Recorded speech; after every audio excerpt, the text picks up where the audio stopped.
day everyone, we are group number 1 and currently overlooking the National Museum of Fine Arts. We are here to promote Filipino culture through different art pieces that can be found inside the museum. To explore the rich culture of Philippines before and during Spanish colonization. So as you can see, the National Museum of Fine Arts features an array of different artworks from paintings, canvases, and also sculptures.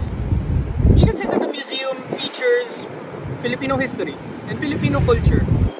It can tell you a story, and each piece of art can tell you a bit about that. So each is a monumental part of history, and each can tell you about the culture of the Philippines. A true work of art often speaks for itself and releases its artistic meaning just by looking at them. The Spoliarium truly exceeds this definition of art. The Spoliarium is Juan Luna's prize-winning entry in the 1884 Madrid National Exposition de Bellas Artes, and it now hangs in the main gallery in the National Museum of the Philippines. And it is the first painting to greet museum visitors. Furthermore, the world-renowned painter spent 8 months completing this masterpiece. The Spoliarium is one of the most iconic paintings that is rooted in Philippine history. Along with the Katipunan, the works of Rizal, the bravery of Antonio Luna, the Spoliarium is one of the entities that sparked patriotism and nationalism within the country. It tells of fallen gladiators, too, being stripped of their armor and dragged throughout the area. Now you may wonder, what does this have to do with the Philippines during the Spanish colonization, if these gladiators were in the Roman Empire in the first place?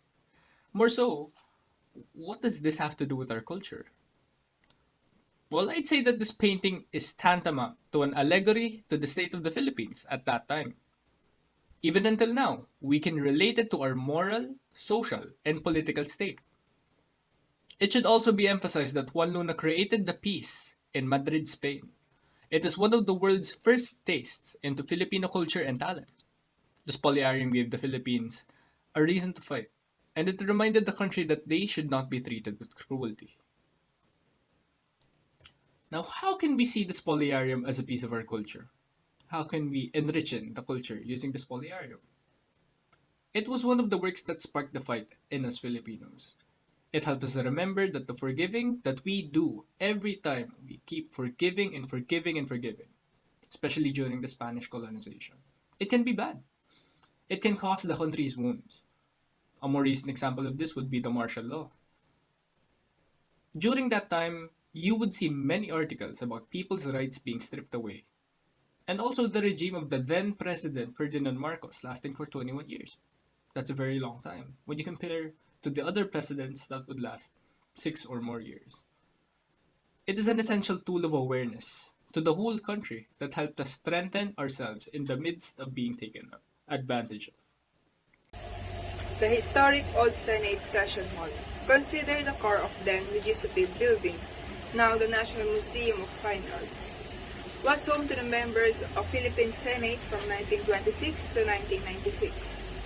It had been a silent witness to history as senators, from various eras, debated and charted the future of the Philippines. From the country's growing clamor for independence from the United States in 1930s, to its rejection of new U.S. bases treaty in 1992. The Senate Session Hall is another hall once used by members of Congress. It has been converted to a gallery displaying the Juan Luna's Spoliarium.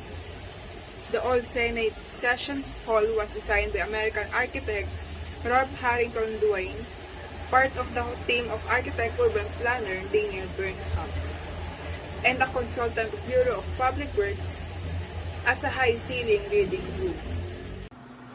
A lot of things happened in the old Senate Hall. The previous presidents of the Philippines held sessions there. It was also present in the period of Commonwealth, when the legislature became an uncameral National Assembly. Lastly, it also became the venue where Jose Laurel made many historical addresses. The paintings within the walls of the hall features the Filipino struggles throughout history. They are also known as the History of Manila, the monumental series of paintings by the national artist Carlos Botong V. Francisco.